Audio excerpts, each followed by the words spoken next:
The third degree atrioventricular block is a type of a complete heart block where there is absolute dissociation between the atrium and the ventricles' cardiac activity. The ventricles are beating independently of the atrial activity. In other words, the usual wave of depolarization from the atria to the ventricles is completely lost. That's why we call it a complete heart block. With the failure of the atrioventricular node to transmit impulses, the ventricles beat at their inherent rate. Do you know the inherent rate of the ventricles? Maybe you can tell us in the comments below.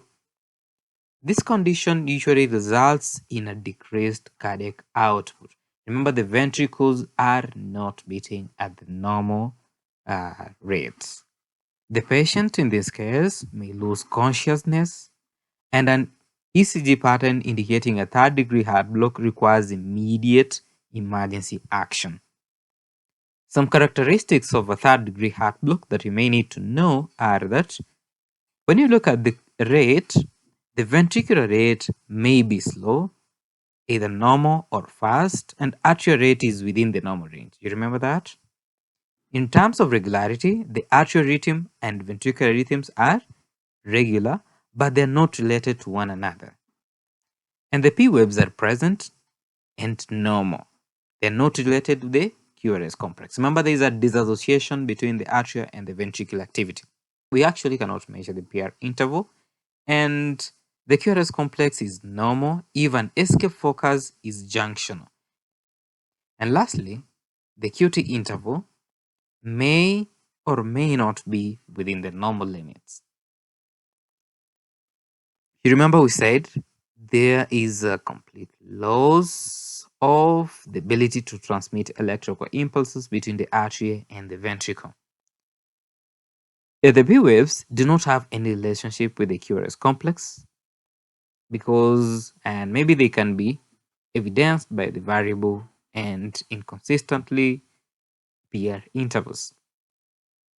With this type of heart block, we may progress to systole and a ventricular standstill, and it is known to occur because of a myocardial infarction, particularly in the inferior wall or the anterior wall of the heart. Sometimes we can see this condition in digitalis toxicity and Lyme disease.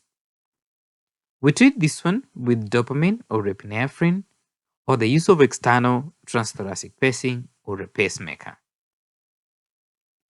Lastly, in summary of whatever we have looked at, we said the key identifying features of atrioventricular block in the second and third degree is an examination of the PR interval.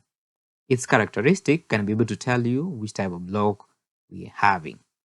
For example, in a first degree heart block, we have a fixed and prolonged PR interval.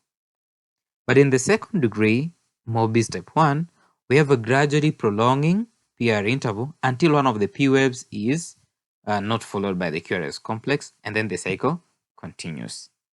When we look at the second degree or Morbis 2, we have a fixed PR interval that is fixed in all those that are conducted.